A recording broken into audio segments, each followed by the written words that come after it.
All right, Dylan, let's sound the alarm because it could be time for an overreaction. Now, we saw the injury to Enes Kanter tonight, and we wonder if that, with Kanter slamming his hand into a steel chair that didn't give back.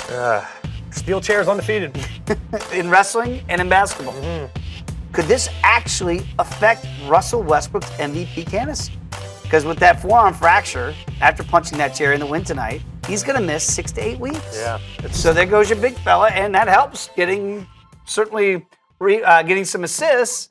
And now, does it hurt potentially Russell Westbrook's MVP candidacy?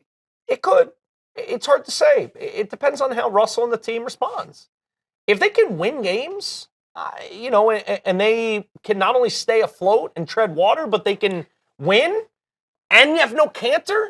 I mean, this is something we all have to kind of take note of, all of us, and certainly those that are voting for an MVP, sure, that are tasked with that responsibility.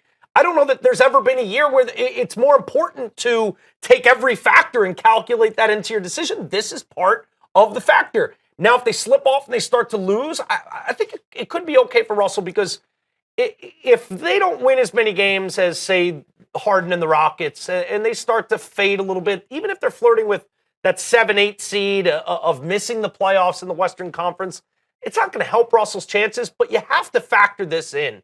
This is arguably their best player other than Russell Westbrook, of which the supporting cast we already have our doubts about when you compare them, say, forget to the Warriors or the Cavs or the Spurs, just when you compare them to Harden's supporting cast, which is, the Andersons, he's the winning Gordons, more in Houston, Capellas. So he's going to get the edge of Russell. Better team. They should be winning more. The refrain, right? Yeah. But all that being said, there's a way for this to really help Russell.